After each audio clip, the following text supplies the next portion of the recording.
Stories by Danielson.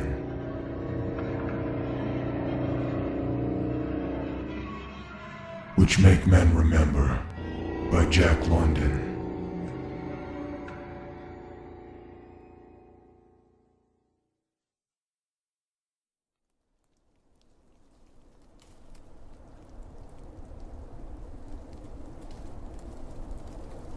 Fortune Laperle crashed his way through the snow, sobbing, straining, cursing his luck, Alaska, Nome, the cards, and the man who had felt his knife. The hot blood was freezing on his hands, and the scene yet bright in his eyes. The man clutching the table and sinking slowly to the floor, the rolling counters, and the scattered deck. The swift shiver throughout the room, and the pause. The gamekeepers no longer calling, and the clatter of the chips dying away. The startled faces, the infinite instant of silence.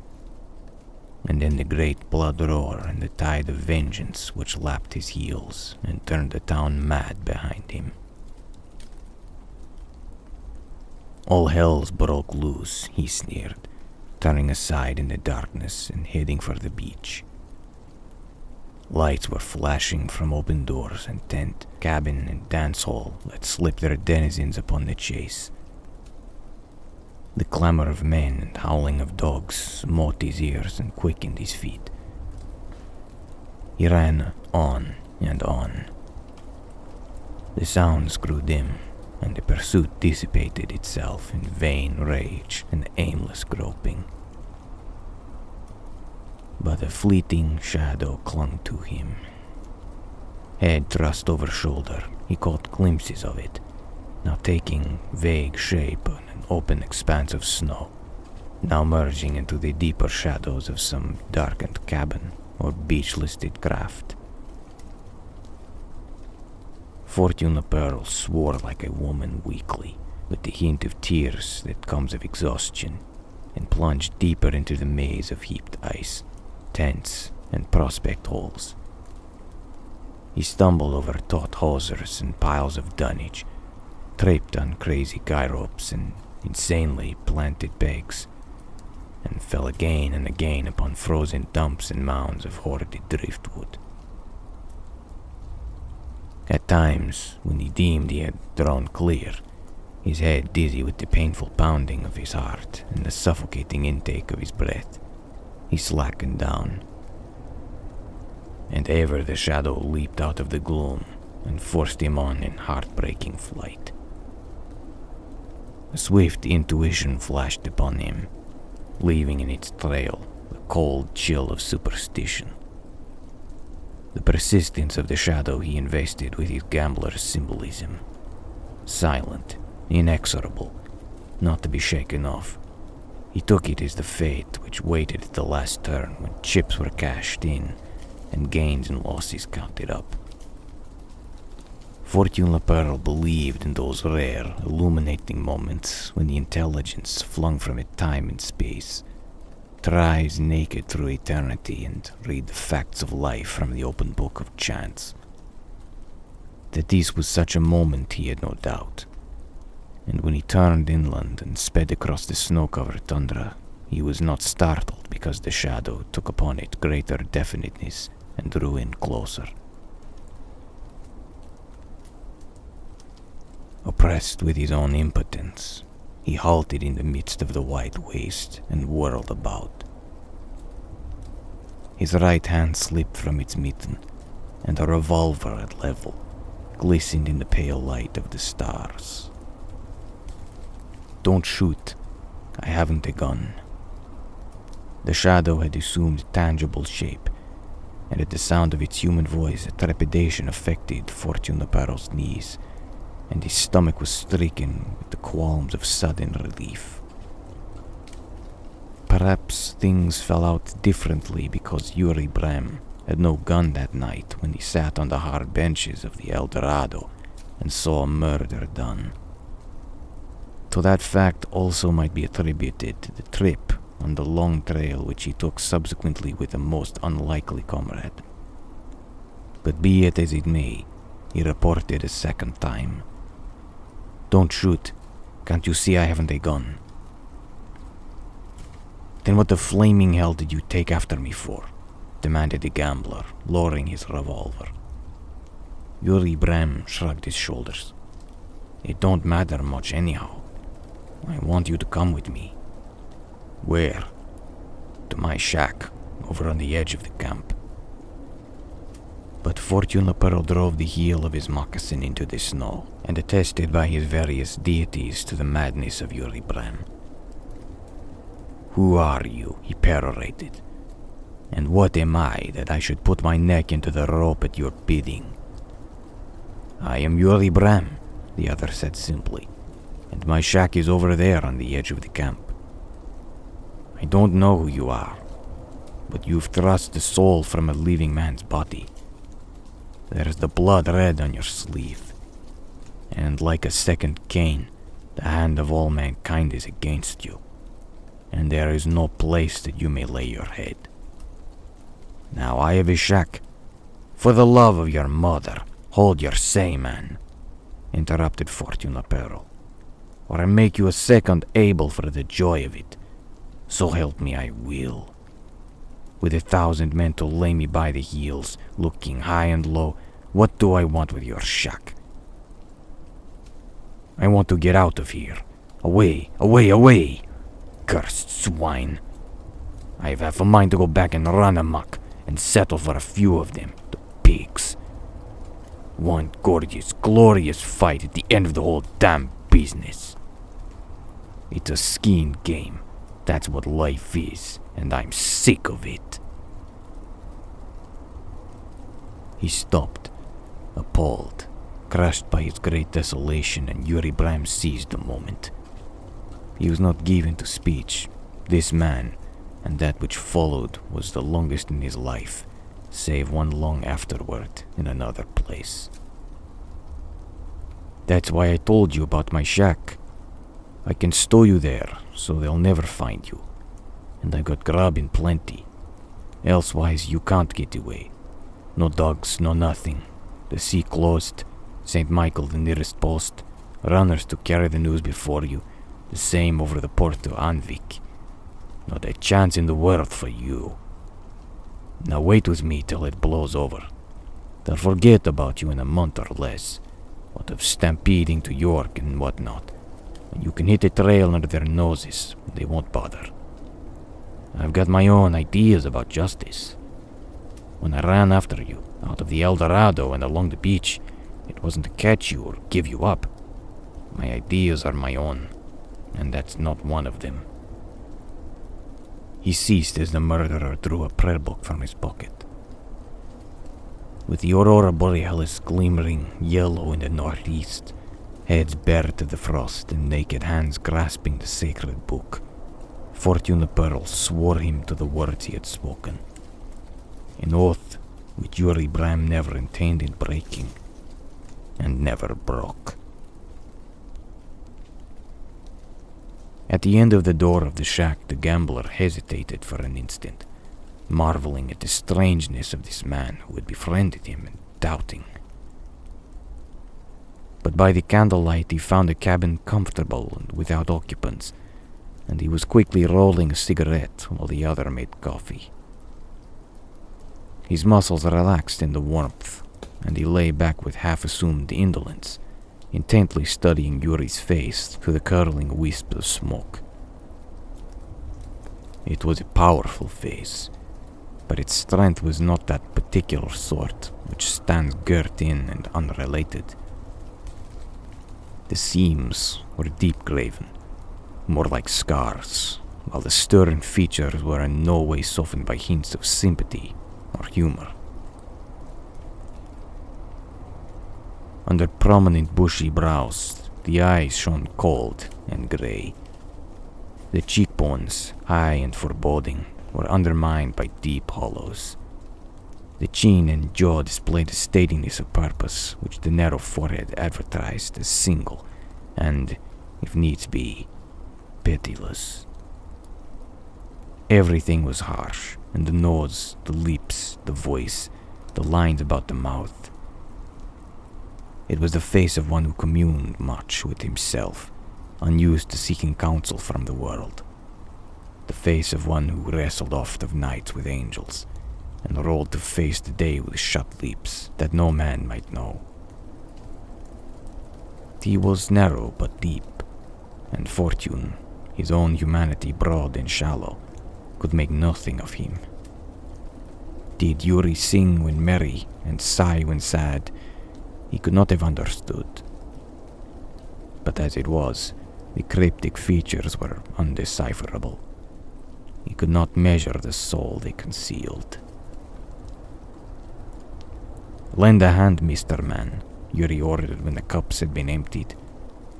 "We've got to go fix up for visitors." Fortune purred his name for the other's benefit, and assisted understandingly.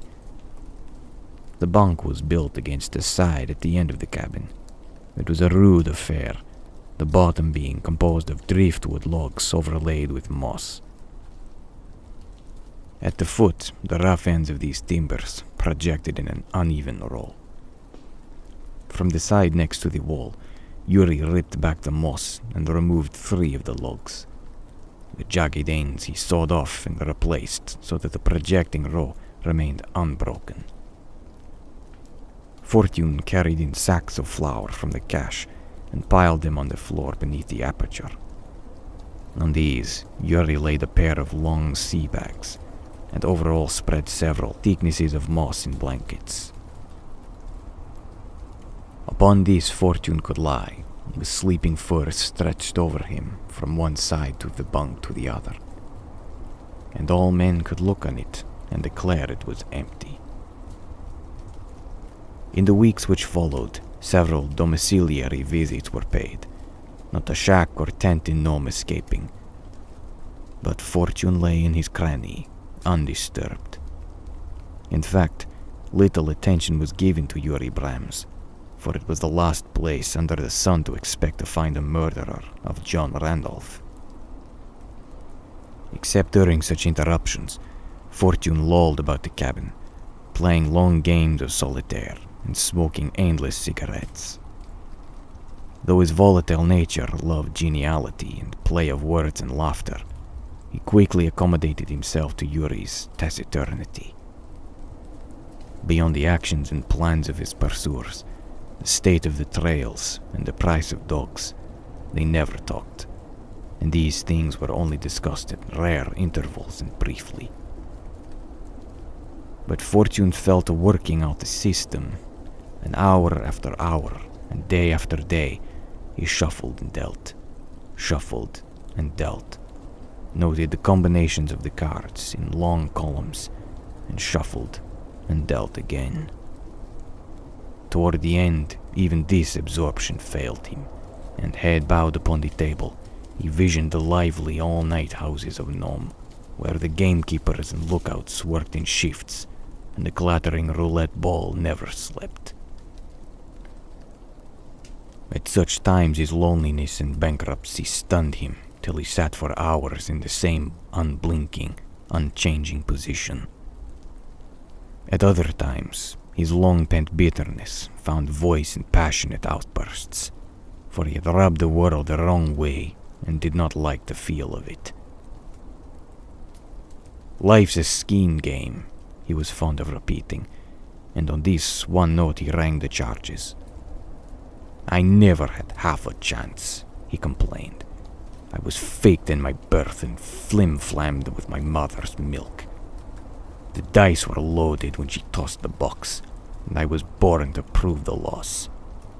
But that was no reason she should blame me for it, and look on me as a cluttered deck. But she did. Aye, she did. Why didn't she give me a show? Why didn't the world? Why did I go broke in Seattle? Why did I take the steerage and leave like a hog to Nome? Why did I go to El Dorado? I was heading for Big Pete's and only went for matches. Why didn't I have matches? Why did I want to smoke? Don't you see? All worked out, every bit of it. All parts fitting snug. Before I was born, like as not. I'll put the sack I never hoped to get on it. Before I was born. That's why John Randolph passed the word and his checks in at the same time. Damn him. It served him well right. Why didn't he keep his tongue between his teeth and give me a chance? He knew I was next to broke. Why didn't I hold my hand? Oh, why? And Fortune Lepore would roll upon the floor, vainly interrogating the scheme of things. At such outbreaks, Yuri said no word, save that his grey eyes seemed to turn dull and muddy, as though from lack of interest. There was nothing in common between these two men, and this fact Fortune grasped sufficiently to wonder sometimes why Yuri had stood by him. But the time of waiting came to an end.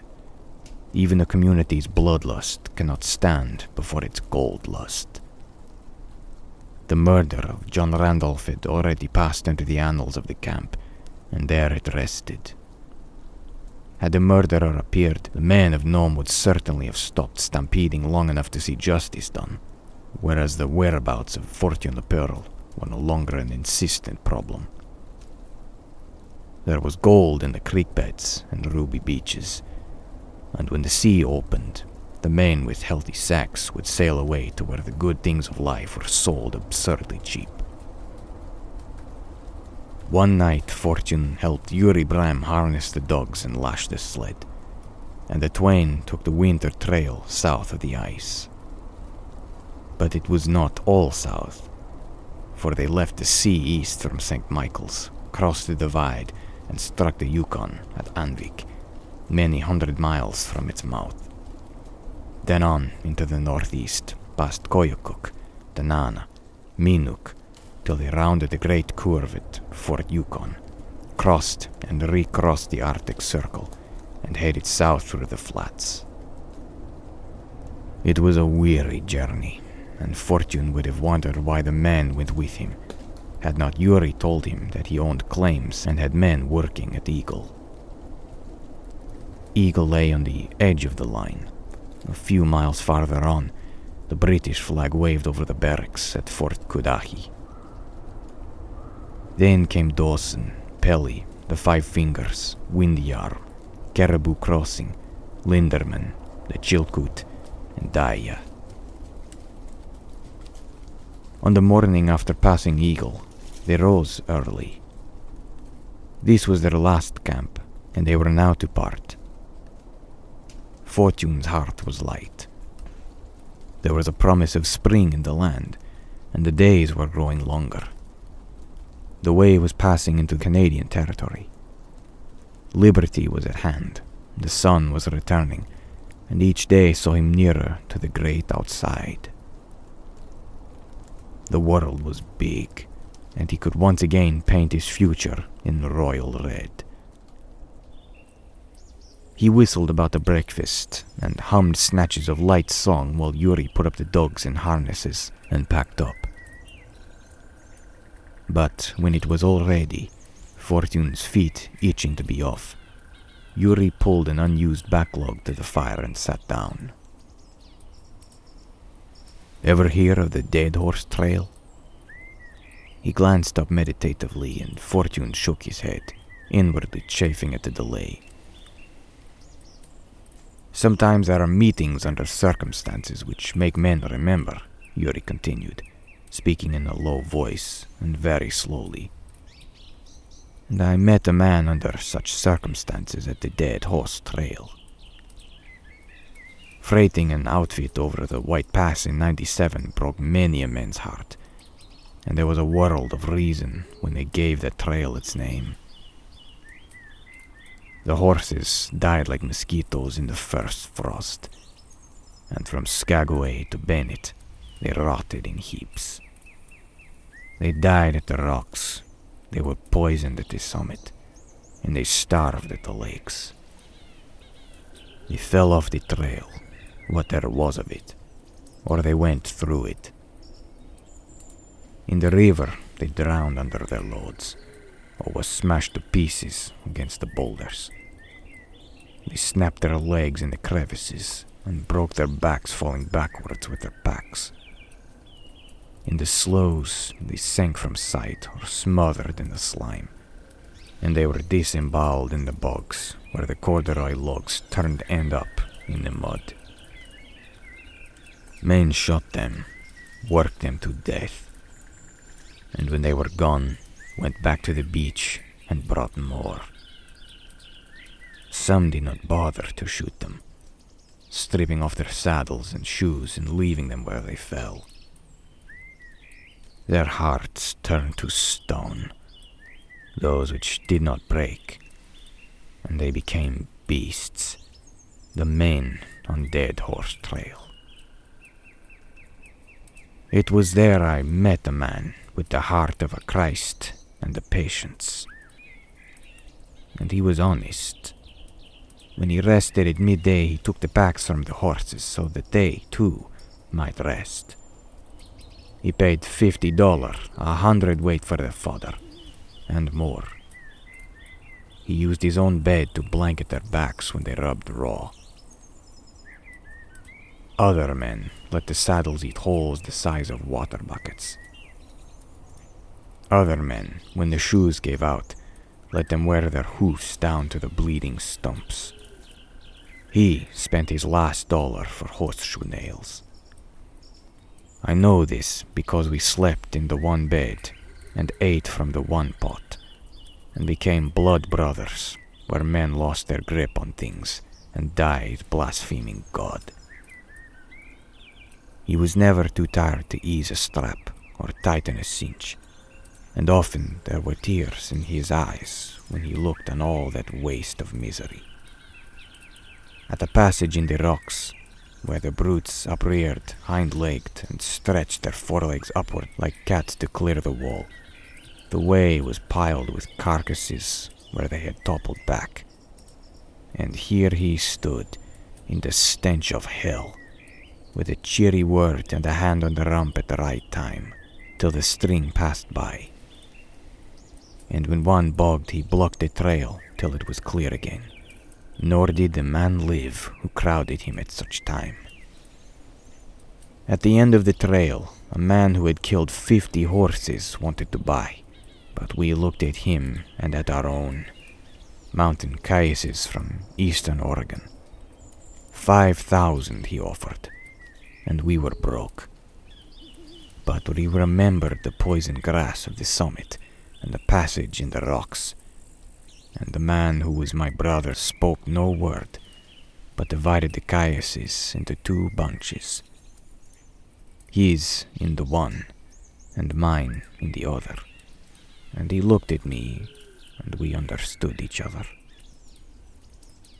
So he drove mine to the one side, and I drove his to the other. And we took with us our rifles and shot them to the last one, while the man who had killed 50 horses cursed us till his throat cracked. But that man with whom I welded blood brothership on the Dead Horse Trail, why, that man was John Randolph. Fortune, sneering the while, completed the climax for him. Yuri nodded and said, "I am glad you understand." "I am ready," Fortune answered, the old weary bitterness strong in his face again. "Go ahead, but hurry." Yuri Bram rose to his feet. "I have had faith in God all the days of my life. I believe He loves justice. I believe He is looking down upon us now, choosing between us. I believe He waits to work His will through my own right arm. And such is my belief that we will take equal chance and let Him speak His own judgment." Fortune's heart leaped at the words.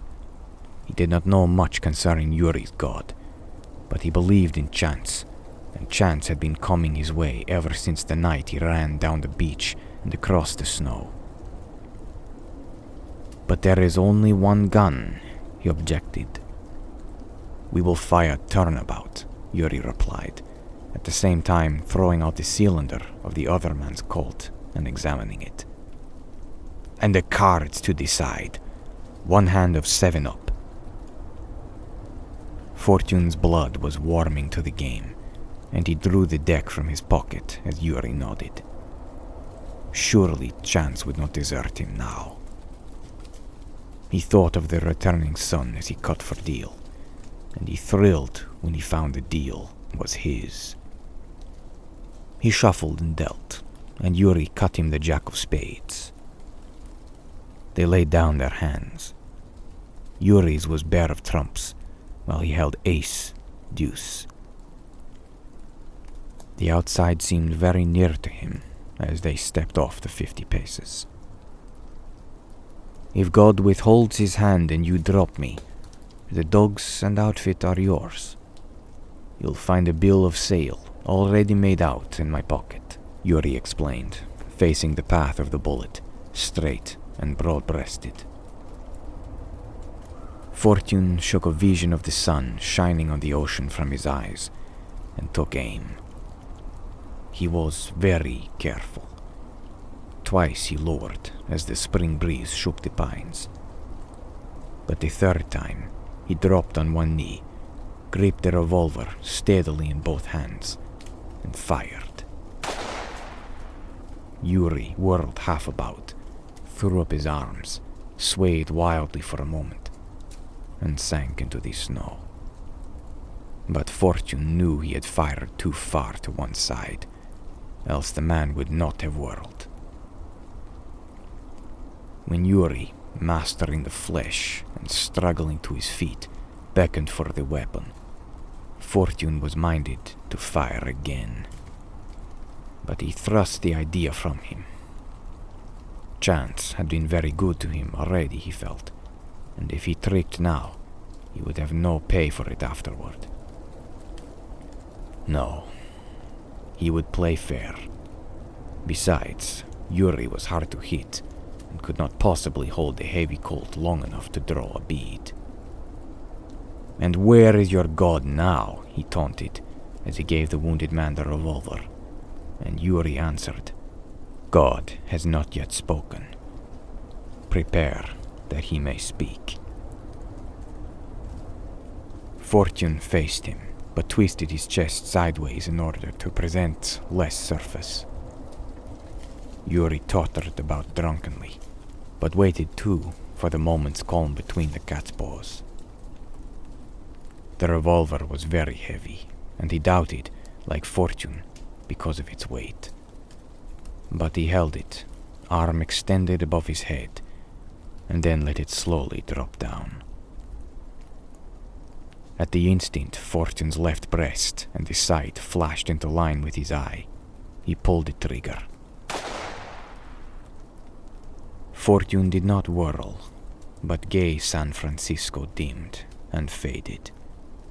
And as the sun-bright snow turned black and blacker, he breathed his last malediction on the chance he had misplaced.